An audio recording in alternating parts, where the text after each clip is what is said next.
On May 14th, Pope Francis implored the world to pray together with non-Christians of all kinds, united as one to God for an end to the global affliction. This call was made by Francis on May 3rd, where he said, quote, "Believers of all the religions to unite together spiritually on May 14th in a day of prayer and fasting to implore God to help humanity overcome the affliction," a call which was echoed by everyone from Mormons to animists. I'd say it was an unprecedented move, but to be truly honest, since John Paul II's Assisi debacle, this isn't unprecedented at all. But this recent call was put out by something called the Committee for Human Fraternity, an interfaith organization that includes high-ranking Vatican prelates. Let's have a look at this because it reeks of the ape of the false church. This is by itself another historic break for the church. Historically, to put it mildly, the church did not endorse praying with non-Catholic organizations or peoples, but instead called them to convert. This kind of prayer was actually labeled infallibly as sinful as numerous infallible councils of the church in history, and it's historically carried the penalty of excommunication. The Higher Committee on Human Fraternity is clearly an anomaly in the history of the church. Today I have a statement from Archbishop Viganò on the committee, followed by some context and thoughts of my own on the committee and its place in building the ape of the Church of Catholic prophecy. First, the words of Archbishop Viganò. The Plans of Our Enemies by Archbishop Viganò. On May 8th, 3 cardinals and 9 bishops, together with many doctors, journalists, lawyers, thinkers, and professionals from all over the world, launched an appeal to raise public awareness among people, governments, scientists, and the media about the serious dangers to individual freedom caused during the current crisis.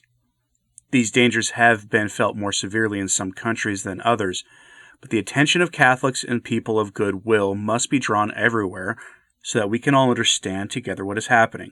If we all consider only the health side of the crisis and fail to understand its social, economic, political, and religious implications, we will be on the way to a future in which governments and the church hierarchy will be drawn down by powers which think there is no higher authority than themselves and whose purpose is very unclear.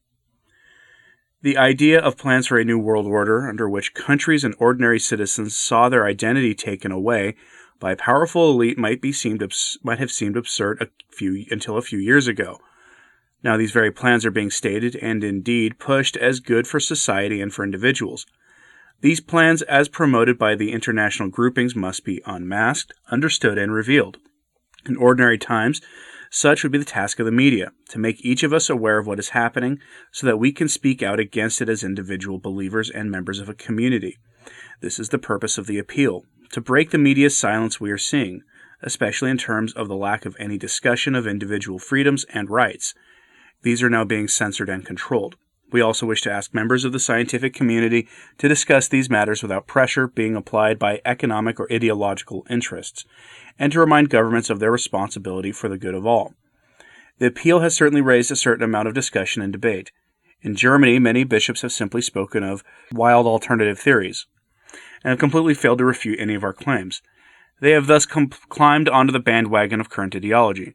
During a recent interview with the German Catholic weekly magazine Die Tagespost, Cardinal Mueller, one of the signatories of the appeal, courageously notes that the modern trend is to consider anyone who thinks things in a different way as a paranoid, crazy person. He also says, those who fail to distinguish between the suitability and danger of globalization deny reality.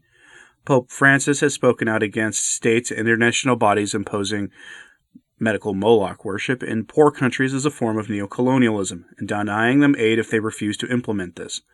When Albert Fujimori was the president of Peru, I spoke to many women and men who had been sterilized unknowingly and who had been tricked with large sums of money and promises about healthcare and a better life. Is this some sort of wild, crazy theory?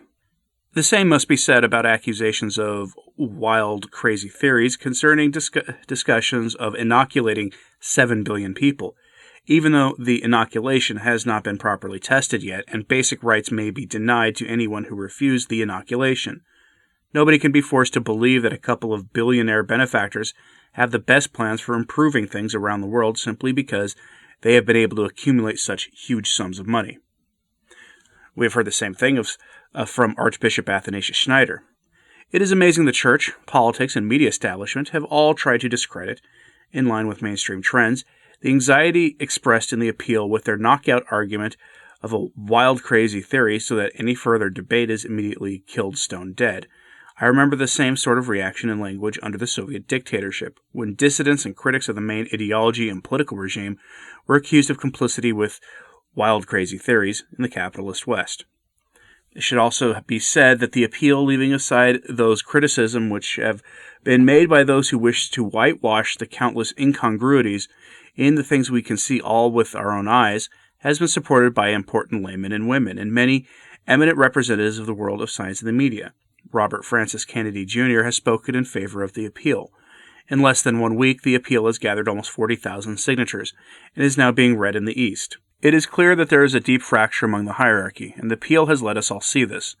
Proof of this can be seen in the clearly authoritarian basis for the Pray for Humanity Day set up by the Committee for Brotherly Fraternity in the United Arab Emirates to ask for an end to the crisis, to which the Holy See immediately gave its approval.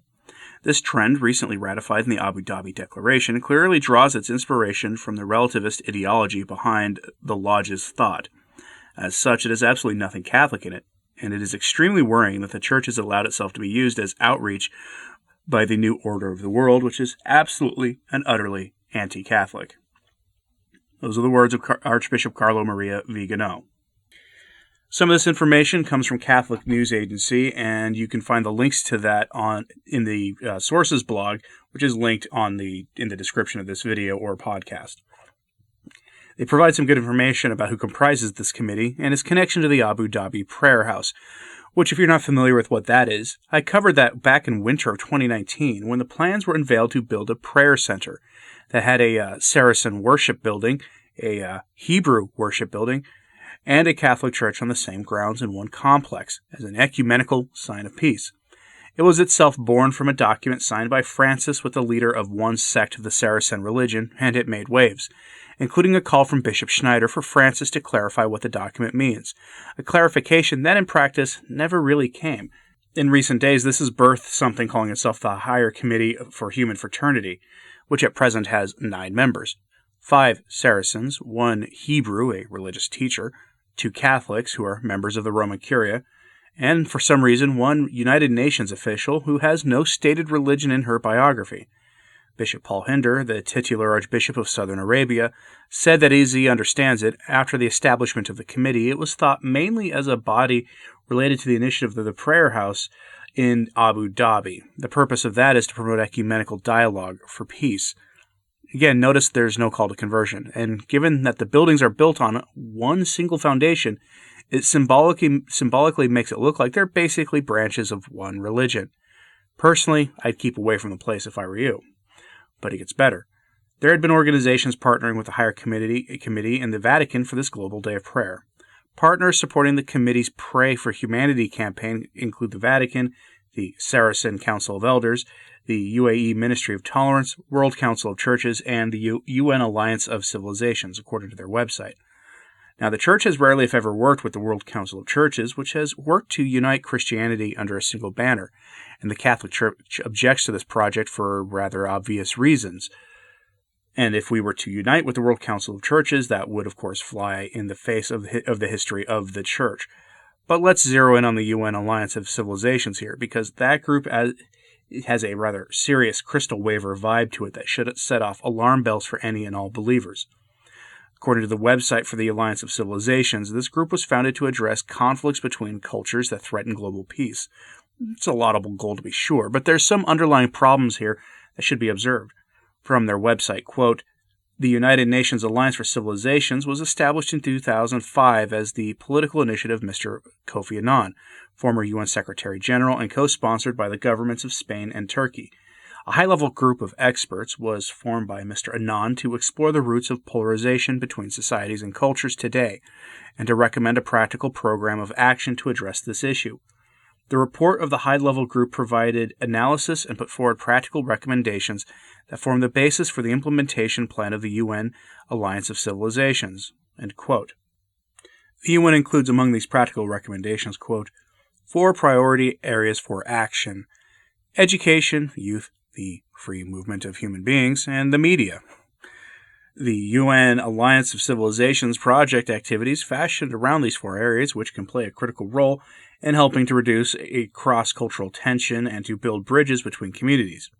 In 2019, Mr. Moratinos announced that he intends to propose adding women as peace mediators as an additional pillar of the UNAOC, end quote. In other words, the Alliance for Civilizations works to promote the goals of the global planetary lodge we live in. And these goals are often at odds with religions that these groups claim to now be working with in the Committee for Human Fraternity. But this brings us back to Archbishop Viganò, who pointed out that this all has the whiff of secretive plans of alternative hypotheses involving tinfoil headgear all about it.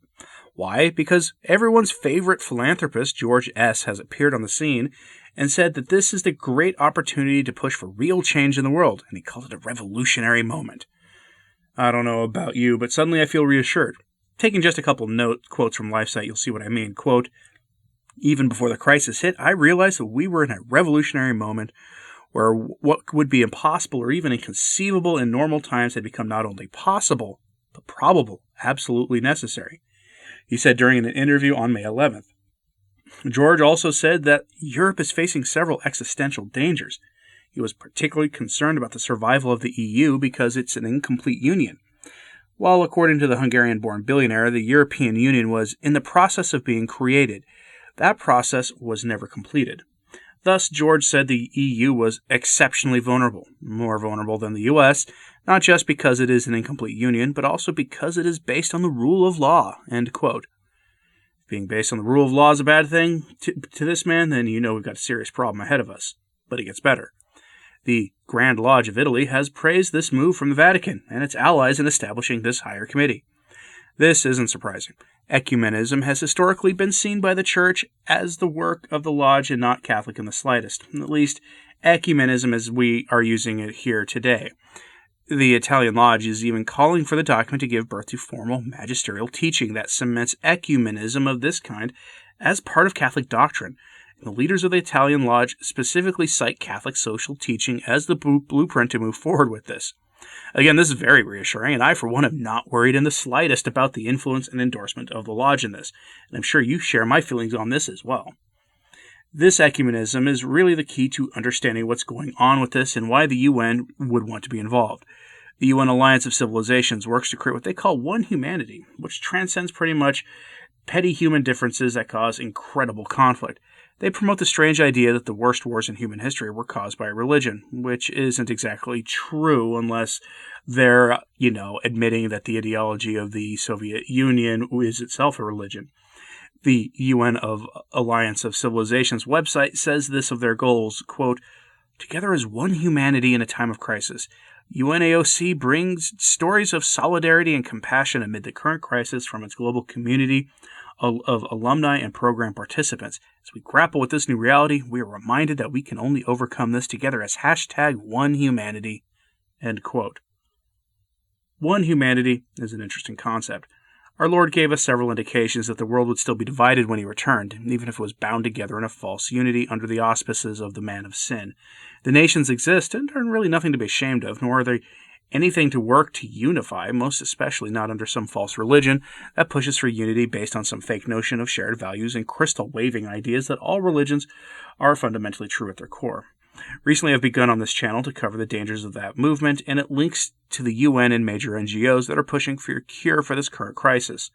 So keep an eye on that for more material on that as my research unfolds. And if the idea that all religions are true to their core should be kind of offensive to all members of all religions, really. But, too few Catholics are bothering to talk about the dangers of the crystal waver movement and its frankly satanic foundation. This push for one humanity is part of that process, and it is partly built on one false notion of the crystal wavers, which co-opts aspects of all religion in order to promote their brand of mysticism, with the overt goal of suppressing and eliminating the orthodox faiths, most especially Christianity. The presence of the Lodge in all of this cements that observation. If anybody's got any texts, by the way, out there on the direct links between the Lodge and its movement and the crystal wavers, please feel free to email me. The email's in the description of this. In closing, these words of Pope Pius XI are instructive here. He wrote them concerning the World Council of Churches, but they absolutely apply to these other faiths as well. Quote, Is it permitted for Christians to be present at or to take part in conventions, gatherings, meetings, or societies of non-Catholics, which aim to associate together under a single agreement everyone who, in any way, lays claim to the name of Christian? In the negative. It is clear, therefore, why this apostolic see has never allowed its subjects to take part in the assemblies of non-Catholics. There is only one way in which the unity of Christians may be fostered, and that is by furthering the return to the one true Church of Christ for those who are separated from her." End quote. We know there is truly only one author of peace, and that is Jesus Christ. It is only through submission to him and to the recognition of his social reign as Christ the King that we will ever know the kind of peace this committee is seeking. What has changed since Pius XI? It's simple. The French Revolution in the Catholic Church dethroned Christ the King, with no reference or few, if any, to his social kingship in the documents of the Council, with ecumenism now replacing him as king. It's a sad state of affairs, and it's probably only going to get worse from here. Let me know your thoughts on this. Later in the week, we have the Feast of the Ascension of Christ, at least on the preconciliar calendar. And while I'll be, putting up a normal video that day, please do something to observe that day on Thursday. And please pray for the church. I'm Anthony Stine. Ave Maria.